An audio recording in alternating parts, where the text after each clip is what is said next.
Hello, all. Welcome to Universal Group of Institutions, Bengaluru. Welcome to our special series on KS Mains Economics. ಈಗಾಗಲೇ ನಿಮಗೆ ಗೊತ್ತಿರುವ ಹಾಗೆ we are looking at all these K S mains economics topics in a very different manner. We are trying to understand them using the key dimensions, key facts, ಮತ್ತು ಯಾವ government ಸ್ಕೀಮ್ಗಳನ್ನು ನಾವು mention ಮಾಡಲೇಬೇಕು ಅನ್ನುವಂಥ ಒಂದು ಮೂಲಕವನ್ನು ನಾವು ನೋಡ್ತಾ ಇದ್ದೀವಿ. ನಾವು ನಮ್ಮ ಇಂದಿನ ಒಂದು ಕ್ಲಾಸಲ್ಲಿ we are in a unit number 6. Today we are going to discuss about a very important topic called as the food security. ಆಹಾರ ಭದ್ರತೆ ಎಂದರೆ ಏನು ಅಂತ ನಾವು ಇಂದಿನ ಒಂದು ಕ್ಲಾಸಲ್ಲಿ ನೋಡೋಣ. So let us quickly start with the today's topic called as the food security. ನೋಡಿ, there are four important dimensions. ಈಗ ನಾನು ಉದಾಹರಣೆಗೆ ನಿಮಗೆ ಸಿಂಪಲ್ ಆಗಿ ಕೇಳ್ಬೇಕಂತಂದ್ರೆ ಈಗ ನಾವು ಹೇಳ್ತೀವಿ ಒಬ್ಬ ಸೆಕ್ಯೂರಿಟಿ ಗಾರ್ಡ್ ಇರ್ತಾನೆ. ಓಕೆ, ಆ ಸೆಕ್ಯೂರಿಟಿ ಗಾರ್ಡ್ನ ಉದ್ದೇಶ ಏನು, ಅಥವಾ ಎ ಟಿ ಎಮ್ನ ಕಾಯ್ತಾ ಇರುವಂಥದ್ದು.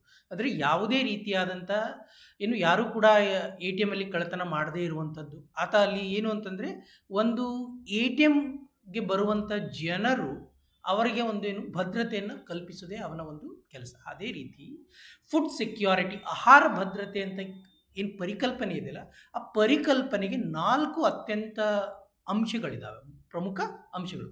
ಒಂದು ಅವೈಲಬಿಲಿಟಿ ಆಫ್ ಫುಡ್ ಇದೆ, ಇನ್ನೊಂದು ಆಕ್ಸೆಸ್ ಟು ಫುಡ್ ಇದೆ, ಇನ್ನೊಂದು ಯುಟಿಲೈಸೇಷನ್ ಇದೆ, ಇನ್ನೊಂದು ಸ್ಟೆಬಿಲಿಟಿ ಇದೆ. So let us look at one by one everything.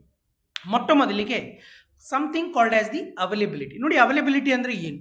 Availability is a physical determinant which is ensured if adequate food is available at people's disposal. ಅಂತಂದರೆ ಇರುವಂತಹ ಜನಸಂಖ್ಯೆಗೆ, ಆ ಜನಸಂಖ್ಯೆಯ ಅನುಗುಣವಾಗಿ ನಮ್ಮಲ್ಲಿ ಆಹಾರ ಇದೆಯಾ ಇಲ್ವಾ.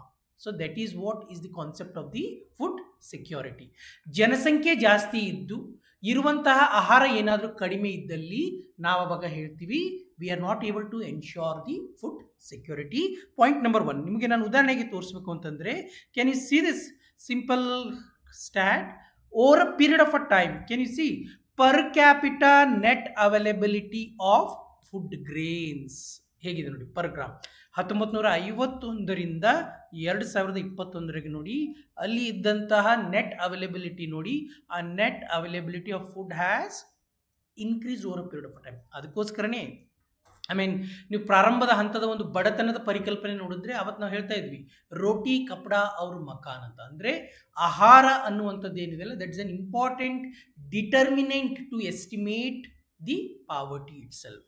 ಸೊ ಅಥವಾ ಸ್ವಾತಂತ್ರ್ಯದ ನಂತರನೇ ನೋಡಿ ನೀವು, the people till mid 60s ವರೆಗೆ ನೀವು ನೋಡಿದ್ರೆ India use to import it food, for example from the United States of America itself. Under PL 480 program, Public Law 480 program, we used to import wheat from the United States of America. ಇದನ್ನೇ John F Kennedy ಅವರು he called this entire program as a food for peace program. So the first and important dimension of food security is availability. Next ನೋಡಿ, accessibility. Accessibility is achieved if a household has a sufficient resources to obtain an appropriate diet. ಅಂದರೆ sufficient resources ಅಂದರೆ ಅವರ ಹತ್ರ ಹಣ ಇದೆ, ಬೇಕಾಗುವಷ್ಟು. ಅಂದರೆ 1 kg ಅಕ್ಕಿ, let's say ಒಂದು ಕುಟುಂಬಕ್ಕೆ ಒಂದು weekly they require 1 kg of ಅಕ್ಕಿ ಅಂತ ತಿಳ್ಕೊಳ್ಳೋಣ. ಆ 1 kg ಅಕ್ಕಿಯನ್ನು ಖರೀದಿ ಮಾಡುವಂತಹ ಸಾಮರ್ಥ್ಯ ಇದೆನಾ ಇಲ್ವಾ? This is what we call it as the accessibility. ನಾವು ನೋಡ್ತೀವಿ ಏನಾಗುತ್ತೆ ಅಂದರೆ, ಹಣದುಬ್ಬರದ ಸಮಯದಲ್ಲಿ during the time of the inflation, the prices of the vegetables, prices of the food crops keeps on increasing. Look at what happen 1.5 year ago. The prices of tomato increased beyond 100 rupee kg. ಆ ಒಂದು ಸಮಯದಲ್ಲಿ ಏನಾದರೂ tomato farmers ಇದ್ದರೆ they could have been crorepati. So look at, ಇದು is the dimension of the accessibility. That means in terms of the economic capability. Next one is a very important one called as the utilization. Utilization depends upon the biological and a social environment and a proper health care. ನೋಡಿ, ಏನಿದು utilisation ಅಂತ ನೋಡಿ, ಒಂದು ಆರೋಗ್ಯಯುತ ದೇಹ ಮಾತ್ರ ಒಂದು ಸೇವಿಸಿದಂಥ ಆಹಾರವನ್ನು ಜೀರ್ಣಿಸುವ ಶಕ್ತಿ ಇರುತ್ತೆ. ಆ ಶರೀರನೇ ಆರೋಗ್ಯಯುತವಾಗಿಲ್ಲ ಅಂತಂದರೆ ಊಟ ಮಾಡಿದ್ದು ಅಥವಾ ಆಹಾರ ಸೇವನೆ ಆಗಿದ್ದು ಕೂಡ ಏನಾಗಲ್ಲ, ಜೀರ್ಣ ಆಗಲ್ಲ. ಆಹಾರ ಕರೆಕ್ಟಾಗಿ ಜೀರ್ಣ ಆಗಲ್ಲ ಅಂತಂದರೆ ನಮ್ಮ ಬಾಡಿಗೆ, ನಮ್ಮ ದೇಹಕ್ಕೆ ಬೇಕಾಗಿರುವಂತಹ ಪ್ರೋಟೀನ್ಸ್ ಏನಿದೆ, ನ್ಯೂಟ್ರಿಯೆಂಟ್ಸ್ ಇದೆ, ಆ ಆಹಾರದಿಂದ ನಮ್ಮ ದೇಹದ ಇತರೆ ಭಾಗಗಳಿಗೆ ಹೋಗೋದಿಲ್ಲ. ಅದೇ ರೀತಿ ಲೆಟ್ಸೆ ನಾನೊಂದು 20 ಕೆ ಜಿ ಅಕ್ಕಿಯನ್ನು ಖರೀದಿ ಮಾಡಿದ್ದೀನಿ. ಆ 20 ಕೆ ಜಿ ಅಕ್ಕಿನ ಫಾರ್ ದ ನೆಕ್ಸ್ಟ್ 6 ಮಂತ್ಸ್ ನಾನು ಸ್ಟೋರ್ ಮಾಡಬೇಕಂದ್ರೆ I need to have a proper environment. ಏನಾದರೂ ಅದು ಶೀತಲ ವಾತಾವರಣ ಇತ್ತು ಅಂತಂದರೆ ಅಕ್ಕಿಯಲ್ಲಿ ಹುಳುಗಳಾಗ್ತವೆ. So you just ask your mother. So this is the third and foremost important concept of food security called as the utilisation. Next look at the important concept called as the stability. Stability ಅಂದರೆ ಏನು? To be a food secure a population, ಒಟ್ಟಾರೆ ಜನಸಂಖ್ಯೆ ಇರ್ಬೋದು ಅಥವಾ house hold ಇರ್ಬೋದು ಅಥವಾ individual ಇರ್ಬೋದು, must always have a access to adequate food. They should not risk losing access to food because of sudden shock. ಯಾವುದೇ ಸಡನ್ ಶಾಕ್ಗಳಿಂದ, external ಇರಬಹುದು, ಸೊ ಅಂಥ ಒಂದು ಯಾವುದೇ ಶಾಕ್ಗಳಿಂದ ಆ ಆಕ್ಸೆಸ್ ಟು ಫುಡ್ ಏನಿದೆ ಅಲ್ಲ ಅದು ಕಡಿತಗೊಳ್ಬೋದು. ನಾನು ನಿಮಗೆ ಒಂದು ಉದಾಹರಣೆನೇ ಕೊಡಬೇಕು ಅಂತ ನೋಡಿ. 1.5 ವರ್ಷದ ಹಿಂದೆ ವೆನ್ ರಷ್ಯಾ ಇನ್ವೇಡೆಡ್ ಯುಕ್ರೇನ್, ಆವಾಗ ಏನಾಯಿತು, we see in the international market the price of wheat has increased. ಕೆಲವೊಂದು ದೇಶಗಳು, ಉದಾಹರಣೆಗೆ ಈಗ ಅರ್ಜೆಂಟೈನಾ ಇರ್ಬೋದು ಅಥವಾ ಈಜಿಪ್ಟ್ ಇರ್ಬೋದು ಅಥವಾ ಟ್ಯುನೀಷಿಯಾ ಇರ್ಬೋದು, ಇಂಥ ಎಲ್ಲ ದೇಶಗಳಲ್ಲಿ we see a high food inflation.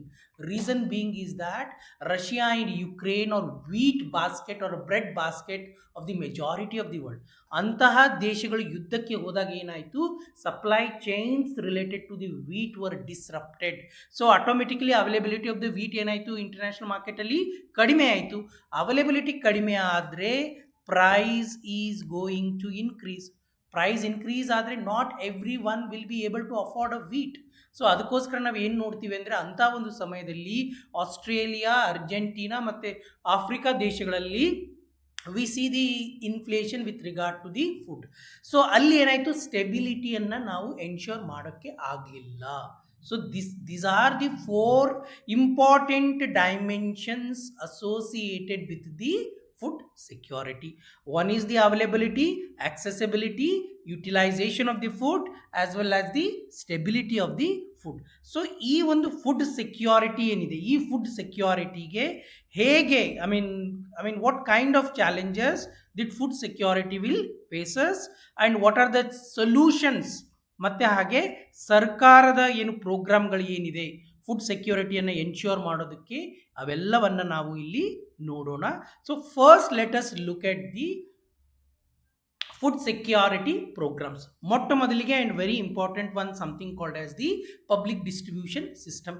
Public distribution system is a very simple one. ಇಲ್ಲಿ ಏನಾಗುತ್ತೆ ಅಂತಂದರೆ, we have an institution called as the food corporation of India. ಆ ಫುಡ್ ಕಾರ್ಪೊರೇಷನ್ ಆಫ್ ಇಂಡಿಯಾ ಏನು ಮಾಡುತ್ತೆ ಅಂತಂದರೆ, ರೈತರಿಂದ it purchases the rice, wheat and the other cereals. So can you see very clearly here, procurement of food grain ಆಗುತ್ತೆ step 1 ಅಲ್ಲಿ. ಅಲ್ಲಿಂದ ಎಲ್ಲಿ ಹೋಗುತ್ತೆ, ಗ್ರೇನು FCIಗಳ ಗೋಡೌನ್ಗೆ ಹೋಗುತ್ತೆ, ಅಲ್ಲಿಂದ ಸ್ಟೇಟ್ ಗೋಡೌನ್ಗೆ ಹೋಗುತ್ತೆ, ಕೊನೆಯಲ್ಲಿ ಸ್ಟೇಟ್ ಗೋಡೌನ್ಗಳಿಂದ ಅದು ಹೋಗೋದೇ ನ್ಯಾಯಬೆಲೆ ಅಂಗಡಿಗಳಿಗೆ. ಪ್ರತಿಯೊಂದು ನ್ಯಾಯಬೆಲೆ ಅಂಗಡಿಗಳಿಗೆ ತನ್ನದೇ ಆದ ಒಂದು ಏನು ಅಂತಾರೆ ಲಿಸ್ಟ್ ಆಫ್ ಬೆನಿಫಿಷರೀಸ್ ಇರುತ್ತೆ. ಆ ಲಿಸ್ಟ್ ಆಫ್ ಬೆನಿಫಿಷರೀಸ್ ಏನಿರ್ತಾರಲ್ಲ, they will be having something called as, simple ಆಗಿ ರೇಷನ್ ಕಾರ್ಡ್ ಇರುತ್ತೆ. ಆ ರೇಷನ್ ಕಾರ್ಡ್ ತೋರಿಸೋ ಮೂಲಕ ಏನಾಗುತ್ತೆ, they are able to get this free ರೇಷನನ್ನು ಅವರಿಗೆ ಕೊಡಲಾಗುತ್ತೆ. So this is the public distribution system. So ಏನು ಪಬ್ಲಿಕ್ ಡಿಸ್ಟ್ರಿಬ್ಯೂಷನ್ ಸಿಸ್ಟಮ್ನ ಒಂದು ಆಬ್ಜೆಕ್ಟಿವ್ ಅಂತ ನೀವು ನೋಡಿದ್ರೆ ನೋಡಿ, very simple. To distribute essential commodity like rice, wheat, sugar, kerosene at a subsidized rate through the network of a fair price shops, ನ್ಯಾಯಬೆಲೆ ಅಂಗಡಿಗಳ ಮೂಲಕ. ಸೊ ಇಲ್ಲಿ ಏನಿರುತ್ತೆ, ಡಿಫ್ರೆಂಟ್ ಕೈಂಡ್ ಆಫ್ ಬೆನಿಫಿಷರೀಸ್ ಇರ್ತಾರೆ. ಕೆಲವೊಂದು ನೀವು ರೇಷನ್ ಕಾರ್ಡೆಲ್ಲ ನೋಡಿದಾಗ ಕೆಲವೊಂದು ರೇಷನ್ ಕಾರ್ಡ್ ರೆಡ್ ಕಲರಲ್ಲಿ ಇರುತ್ತೆ, ಅಂದರೆ ಇನ್ನು ಪಿಂಕಿಶ್ ರೆಡ್ಡಲ್ಲಿ ಇರುತ್ತೆ. ಸೊ ಅಂಥದ್ದೇ ಅನ್ನ ಯೋಜನಾ ಕಾರ್ಡ್ ಇರುತ್ತೆ, ಪ್ರಯಾರಿಟಿ ಹೌಸ್ ಹೋಲ್ಡ್ ಇರುತ್ತೆ, ನಾನ್ ಪ್ರಯಾರಿಟಿ ಹೌಸ್ ಹೋಲ್ಡ್ ಇರುತ್ತೆ. ಸೊ ಅದಾದಮೇಲೆ ಬಂದಿದ್ದೆ 2013ರಲ್ಲಿ national food security act. This is one of the important right based approach ನಾವು ಕಾಣ್ತೀವಿ UPA ಸರ್ಕಾರದ ಸಮಿತಿ. ನೋಡಿ, ನಾನು ನನ್ನ ಹಿಂದಿನ ಕ್ಲಾಸಲ್ಲೂ ಕೂಡ ಹೇಳಿದ್ದೀನಿ, one of the biggest achievement of the UPA era ಏನು ಅಂತಂದರೆ, they came up with something called as A right based approach. ಹಿಂದೆ ಏನಿತ್ತು ಅಂದರೆ, that was a welfare based approach. ಇವರ ಒಂದು ಸಮಯದಲ್ಲಿ ನಾವು ಏನು ಕಾಣ್ತೀವಿ ಅಂದರೆ ರೈಟ್ ಬೇಸ್ಡ್ ಅಪ್ರೋಚ್. ಏನಾಗುತ್ತೆ ಅಂದರೆ ರೈಟ್ ಬೇಸ್ಡ್ ಅಪ್ರೋಚಲ್ಲಿ ಆ ರೈಟ್ಸ್ ಏನಾದರೂ ವೈಲೇಟ್ ಆದರೆ you will always have a course to go to the court. ಉದಾಹರಣೆಗೆ ನೋಡಿ, ನ್ಯಾಷನಲ್ ಫುಡ್ ಸೆಕ್ಯೂರಿಟಿ ಆ್ಯಕ್ಟಲ್ಲೇ ನೋಡಿ, ನ್ಯಾಷನಲ್ ಫುಡ್ ಸೆಕ್ಯೂರಿಟಿ ಆ್ಯಕ್ಟ್ ಏನು ಸ್ಪಷ್ಟವಾಗಿ ಹೇಳುತ್ತೆ, I mean every beneficiary is suppose to entitle to get a free ration. ಆ free ration ನಿಮಗೆ ಏನಾದರೂ ಸಿಗದಿದ್ದಲ್ಲಿ, ಇವೊಂದು ನೀವು ಒಬ್ಬ ಅರ್ಹ ಫಲಾನುಭವಿ ಇದ್ದರೂ ಕೂಡ ಅಂತಹ ಸಮಯದಲ್ಲಿ ಇದು ಸರ್ಕಾರದ ಜವಾಬ್ದಾರಿ ಆಗುತ್ತೆ. ನಿಮಗೆ ಏನಾದರೂ ಹಣವನ್ನು ಕೊಡ್ಬೋದು, ಫುಡ್ ಕೂಪನ್ ಕೊಡ್ಬೋದು. ಇದು ಯಾವುದೂ ಆಗದೇ ಇದ್ದಲ್ಲಿ you have a every right to go to the courts. So ಅದೇ ರೀತಿ ನೋಡಿ, ಅವರ ಒಂದು ಕಾಲದಲ್ಲಿ ಬಂದಂಥದ್ದು right to education RTE, right to information ಮತ್ತು right to work, that is MG NREGA ಅಡಿಯಲ್ಲಿ ಬಂದದ್ದು. ನೋಡಿ MG ನರೇಗಾ ಅಡಿಯಲ್ಲೇ ನೋಡಿ ಏನಾಗುತ್ತೆ, whosoever is ready to do a volunteer labour work ready ಇದ್ದರೆ, ನಾನ್ ಸ್ಕಿಲ್ಡ್ ವರ್ಕ್ ಮಾಡೋದಕ್ಕೆ ರೆಡಿ ಇದ್ದರೆ, ನೀವು ನಿಮ್ಮ ಹೆಸರನ್ನು ನೋಂದಾಯಿಸಿಕೊಂಡಲ್ಲಿ 15 ದಿನದ ಒಳಗಾಗಿ ನಿಮಗೆ ಏನಾದರೂ ಆ ಪಂಚಾಯಿತಿ ಏನಿದೆ ಅದು ನಿಮಗೆ ಏನಾದರೂ ಜಾಬ್ ಕೊಟ್ಟಿಲ್ಲ ಅಂದರೆ government is entitle to give you the unemployment ಅಲವೆನ್ಸನ್ನು ಕೊಡಬೇಕಾಗುತ್ತೆ. So this is a reason I said welfare based ಅಪ್ರೋಚಿಂದ ರೈಟ್ಸ್ ಬೇಸ್ಡ್ ಅಪ್ರೋಚ್ಗೆ ನಾವು ಟ್ರಾನ್ಸಿಷನ್ ಆಗ್ತೀವಿ. Look at the next one, which has been designed to have a healthy childhood as well as which is going to take care of the mothers, lactating mothers. ಇಲ್ಲಿ ಏನಾಗುತ್ತೆ ನೋಡಿ, that is integrated child development services, ICDS. Objective is to provide food, preschool education, primary health care, children under 6 years and their mothers. ಹೇಳಿದೆ ಯಾಕಂದರೆ lactating ಮದರ್ಸ್ಗೆ. So ಏನಾಗುತ್ತೆ ಇದರಿಂದ, supplementary nutrition, immunisation, ವಿವಿಧ ವ್ಯಾಕ್ಸಿನ್ಗಳನ್ನು ಕೊಡಲಾಗುತ್ತೆ, health checkup ಇರುತ್ತೆ, referral services ಇರುತ್ತೆ. ಅದೇ ರೀತಿ ಅಂಗನವಾಡಿ ಅಂತ ನಾವೇನು ಕರಿತೀವಿ, ಪ್ರೀ ಸ್ಕೂಲನ್ನು ಕೂಡ ಇರುತ್ತೆ. ಮಿಡ್ ಡೇ ಮೀಲ್ ನೋಡಿ, ಮಿಡ್ ಡೇ ಮೀಲ್ ಸ್ಕೀಮ್ಗೆ 2 ಆಬ್ಜೆಕ್ಟಿವ್ ವೆರಿ ಇಂಪಾರ್ಟೆಂಟ್. ಅಗೇನ್ ನನ್ನ ಪ್ರೀವಿಯಸ್ ಕ್ಲಾಸಲ್ಲಿ ನಾನು ಹೇಳುವಾಗ ಹೇಳಿದೆ ಸ್ಪಷ್ಟವಾಗಿ, ಮಿಡ್ ಡೇ ಮೀಲ್ ಸ್ಕೀಮ್ನ ಉದ್ದೇಶ ಏನು, 2. ಒಂದು ಏನು ಅಂದರೆ ಮಗುವಿನ ಶೈಕ್ಷಣಿಕ ಮಟ್ಟವನ್ನು ಹೆಚ್ಚಿಸುವುದಲ್ಲದೆ ಆ ಮಗುವಿನ ಆರೋಗ್ಯದ ಮಟ್ಟವನ್ನು ಕೂಡ ನಾವು ಹೆಚ್ಚಿಸುವಂಥದ್ದು. ನೋಡಿ, mid day meal it is not being served, I mean ನಾವು ಬ್ರೇಕ್ಫಾಸ್ಟ್ ಅಂತ ಇಲ್ಲ. The reason, if the meal is being served at 1 o'clock, the child is suppose to spend 3 to 4 hours in a school. 3 to 4 hours child ಏನಾದ್ರು ಸ್ಕೂಲಲ್ಲಿ spend ಮಾಡಿದ್ರೆ what happens, the ಕಲಿಕೆಯ ಮಟ್ಟ ಹೆಚ್ಚಾಗುತ್ತೆ, ಬೌದ್ಧಿಕ ಏನಾಗುತ್ತೆ, ಕ್ಷಮತೆಯಲ್ಲಿ ಹೆಚ್ಚಾಗುತ್ತೆ. ಅದೊಂದಿಗೆ ಏನಾಗುತ್ತೆ, when you supply the nutritious food, ಆ ಮಗುವಿನ ಆರೋಗ್ಯ ಮಟ್ಟ ಏನಾಗುತ್ತೆ ಅದು ಕೂಡ ಹೆಚ್ಚಾಗುತ್ತೆ, ಅಂದರೆ ಆರೋಗ್ಯಯುತವಾಗಿ ಬಾಳೋದಕ್ಕೆ. So it was launched in 1995 to provide free lunches to children in a government aided school, enhancing ನೋಡಿ ಇಲ್ಲಿ, enhancing nutritional levels, encouraging the school attendance class. So Pradhan Mantri Garib Kalyan Anna Yojana, again very important one, because ಯಾಕಂತಂದರೆ Pradhan Mantri Garib Kalyan Anna Yojana launch ಆದಮೇಲೆ it has subsumed national food security act. ನೋಡಿ, national food security act 2013ರ ಅಡಿಯಲ್ಲಿ ಅಕ್ಕಿಯನ್ನು ₹3 kg, ಗೋಧಿಯನ್ನು ₹2 kg, other core ಸೀರಿಯಲ್ಸನ್ನು ಅಥವಾ ಜೋಳ ಅದನ್ನೆಲ್ಲ ₹1 kg ಮಾರ್ತಾಯಿದ್ರು. ಪ್ರಧಾನ ಮಂತ್ರಿ ಗರೀಬ್ ಕಲ್ಯಾಣ್ ಯೋಜನೆ ಏನಿದೆ, ಅನ್ನ ಯೋಜನೆ, which was launched during the time of the ಕೋವಿಡ್-19 ಪ್ಯಾಂಡಮಿಕ್ ಸಮಯದಲ್ಲಿ, ಈ ₹3 ಕೊಟ್ಟು ಏನು ಖರೀದಿ ಮಾಡಬೇಕಿತ್ತಲ್ಲ, everything is being done now free. Okay, ಅದಕ್ಕೋಸ್ಕರ ಸರ್ಕಾರ ಮುಂದಿನ 5 ವರ್ಷಗಳ ಕಾಲ, where through the government has estimated it is going to spend nearly 12 lakh ಕೋಟಿ ಹಣವನ್ನು ಖರ್ಚು ಮಾಡ್ತಾ ಇದ್ದಾರೆ. That is somewhere around 11.52 lakh crore. ನೀವು ಎಕ್ಸಾಮಲ್ಲಿ 12 lakh crore ಅಂತ ಬರೆದ್ರು, ಅಪ್ರಾಕ್ಸಿಮೇಟ್ಲಿ ಬರೆದ್ರು ಸಾಕು. ನೋಡಿ, to provide 5 kg of a free food grains per person per month for all the beneficiaries under the NFSA ಅಡಿಯಲ್ಲಿ ಇವುಗಳಿಗೆ ₹3 kg, ₹2 kg ಕೊಡ್ತಾ ಇದ್ವಿ. ನೆಕ್ಸ್ಟ್, ಅತ್ಯಂತ ಕಡು ಬಡವರಿಗೆ ಅಂತ್ಯೋದಯ ಅನ್ನ ಯೋಜನೆಯ ಸ್ಕೀಮ್ ಬಂದಿದೆ. I mean 35 kg of food grains per family per month ಇದನ್ನು ಕೊಡಲಾಗ್ತಾ ಇದೆ. ಅನ್ನಪೂರ್ಣ ಸ್ಕೀಮ್ ಅಂದರೆ ಸೀನಿಯರ್ ಸಿಟಿಸನ್ಸ್ಗಾಗಿ. So 10 kg of a free food grain, 1 nation 1 ration card ವ್ಯವಸ್ಥೆ. ಏನು ಅಂತಂದರೆ, we see that migrants moving from one place to the another place. ಅಂಥ ಒಂದು ಸಮಯದಲ್ಲಿ ಏನಾಗುತ್ತೆ ಅಂತಂದರೆ, migrant might miss the food security. So ಅದು ಆಗದೇ ಇರಲಿ ಅಂತ ಏನು ಮಾಡಿದ್ದೀವಿ ಅಂದರೆ ರೈಟ್ ನಾವು we have a one nation one ration card which is ಈಗ ನೀವು ಒನ್ ನೇಷನ್ ಒನ್ ಎಲೆಕ್ಷನ್ ಅಂತ ಕೇಳಿರ್ತಿರಲ್ಲ ಹಾಗೆ. ಸೊ ಈ ಚಾಲೆಂಜಸ್ ಏನಿದೆ ಈ ಫುಡ್ ಸೆಕ್ಯೂರಿಟಿ ಪ್ರೋಗ್ರಾಮ್ ಒಟ್ಟಾರೆಯಾಗಿ ನೋಡಿದ್ರೆ, first leakage and corruption in the PDS ನೋಡಿ. ಅರ್ಹ ಫಲಾನುಭವಿ ಇದ್ದರೂ ಕೂಡ ಕೆಲವೊಂದು ಬಾರಿ ಏನಾಗುತ್ತೆ, ಫಲಾನುಭವಿಗಳಿಗೆ ನಿಗದಿತ ಕ್ವಾಂಟಿಟಿ ಆಫ್ ದಿ ಫುಡ್ ಗ್ರೇನ್ಸನ್ನು ಕೊಡ್ತಾ ಇಲ್ಲ, ಅಥವಾ ನ್ಯಾಯಬೆಲೆ ಅಂಗಡಿಗೆ ಹೋಗಬೇಕಾದಂಥ ಟ್ರಕ್ ಏನಾಗ್ತಾ ಇದೆ, that is being diverted towards the market. ಅದನ್ನು ಏನು ಮಾಡ್ತಾ ಇದೆ, ಬ್ಲ್ಯಾಕ್ ಮಾರ್ಕೆಟಲ್ಲಿ entire produce is being sold. ನೀವು look at the newspapers which talks about the widespread corruption in these fair price shops and the entire system of the PDS. That is the biggest cause of concern. Identification and inclusion errors. ಕೆಲವೊಮ್ಮೆ ಏನಾಗುತ್ತೆ ಅಂದರೆ, ಯಾವುದೇ ರೀತಿಯಾದಂಥ ಡಾಕ್ಯುಮೆಂಟ್ಗಳು ಇಲ್ಲದೆ, I mean ಬಡವರು ಇದ್ದರೂ ಕೂಡ ಅವರು ಏನಾಗ್ತಾ ಇದೆ, they are not able to get the benefits under this national food security act.